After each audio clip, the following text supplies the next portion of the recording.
Bonjour les amis, j'espère que vous allez bien. Plus de 6 millions de personnes en France souffrent de problèmes de thyroïde. Et parmi ces personnes, on trouve en majorité des femmes. Alors, beaucoup pensent que les problèmes de la thyroïde sont liés aux hormones.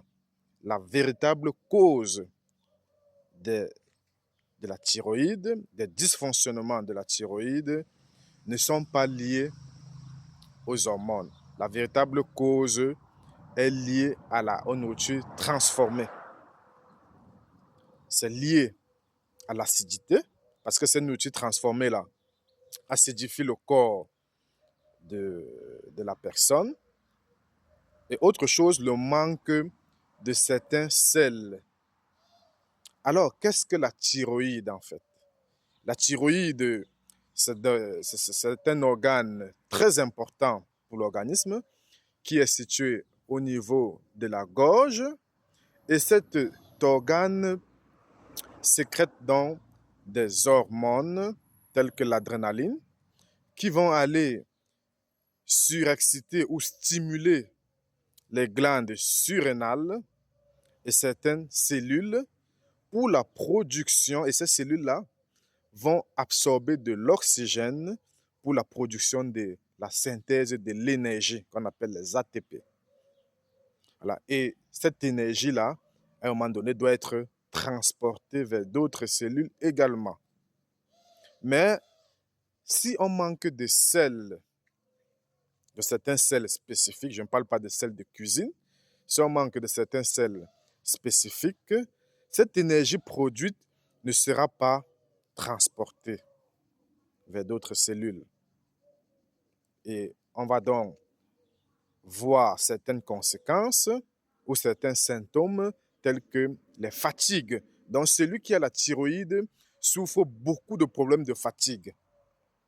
Certaines conséquences telles que les insomnies. Quelqu'un qui a des problèmes de la thyroïde souffre d'insomnie. On va assister beaucoup aussi à la tachycardie, donc des battements exagérés du cœur. Donc, celui qui a la thyroïde va souffrir de cette tachycardie. Bref, c'est un malaise général. Alors, qu'est-ce qu'il faut faire? Première chose, contrôler son alimentation. Éviter de manger des nourritures super transformées. Contrôler son taux de sucre. Autre chose, il faut intégrer dans son alimentation des sels, certains sels spécifiques, comme par exemple des sels à base d'iode. Parce que l'iode, par exemple, est un élément chimique important qui, dans la thyroïde, facilite la production donc, de ces hormones-là. Parce que s'il y a déséquilibre de ces hormones, on peut parler de l'hypothyroïde, donc ça veut dire que l'hormone produite est basse, ou de l'hyperthyroïde, ça veut dire que l'hormone produite est élevée. Alors, mais sauf que ce n'est pas ça la véritable cause. Donc la véritable cause, donc, c'est ce manque d'iode-là qui entre dans la production de ces hormones. Donc, il faut regarder le problème en amont. Donc, s'il y a manque de cette iode-là, les hormones ne seront pas produites à la juste quantité. Donc, il y aura donc ce déséquilibre-là.